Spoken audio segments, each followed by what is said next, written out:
وعنا ونكسن صاحب يالهالكن waraadiya iyo TV-ga caalamiga Hami xaruntiisa magaalada Beledweyne kuna soo dhawaada warkiyaga qodobada ugu dooran ee aan warkiyaga idinkugu hayno waxaa kamid ah dil ka dhacay Koonfur Afrika taliyihii booliska Atlanta ee dalka Mareykanka oo iscasilay iyo dawlado badan oo ka tirsan Yurub oo dib u furay xuduudahooda oo xirnaa bilihii ugu dambeeyay qodobadaasi iyo hadba qodobadii nagu soo kordho oo fidsan gordho u diyaar garooba marka la isku soo noqod wacan maalinimadu waa Isniin taariikhdu ku beegan tahay 15 bisha 6 sanadka 2020 kuna soo dhawaada qodobadii warka oo fidsan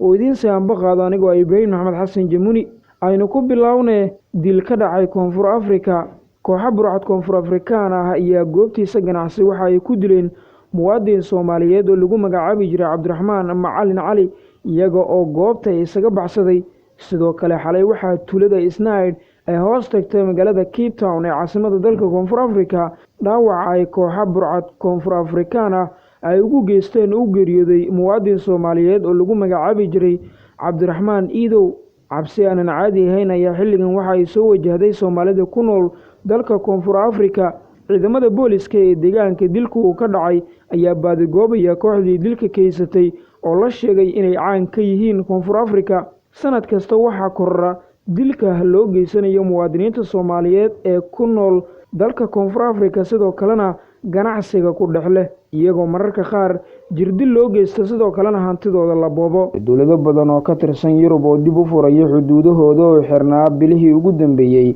madaxweynaha dalka Faransiiska Emmanuel Macron ayaa ku dhawaaqay in dalkiisa maanta oo Isniin ah gebi ahaanba uu ka baxayo xayiraado ay dawladda hore ugu soo rogtay si ay u xakamayso cudurka coronavirus isagoo shacabka kula hadlayay warbaahinta dawladda ayuu sheegay inay ku guuleysteen wajiga hore ee xakamaynta cudurkan isla markaana maanta maqaayadaha iyo goobaha kale ee adeegga dadweynaha dib loo furi doono madaxweynaha dalka Faransiiska Emmanuel Macron ayaa shacabkiisa faray inay sii dhaqangeliyaan talooyinka wasaaradda caafimaadka ee qaadashada afxirka iyo gacmo gashiga waxay awood u yeelanayaan inay u safraan guud ahaanba gobolada dalka xuduudaha dalkaasina si rasmi ah loo furay oo dalka uu ka baxay xaaladihii adkeyd ayuu yiri ra'iisul wasaaraha dalka Faransiiska sidoo kale wadamada dhawaan dib loo furi doono xuduudahooda waxaa kamid ah Belgiumka, Croatia, Switzerland iyo Jarmalka kuwaasi oo is socodka ganacsiga dadweynaha doonaya in ay si caadi ah ku soo celiyaan taliyihii booliska magaalada Atlanta ee dalka Mareykanka oo iscasilay taliyaha booliska magaalada Atlanta ee dalka Mareykanka ayaa ku dhawaaqay inuu iscasilay kadib toogasho askari uu ku dilay nin madow ahaa jimcihii la soo dhaafay isaga oo dibadbaxa ka qayb qaadanayay sargaalka iscasilay oo la yiraahdo Erika Shedes ayaa waxa warqadda iscasilidiisa uu ku wareejiyay duqa magaalada Atlanta ciidamada booliska ayaa jimcihii toogtay Richard Brooks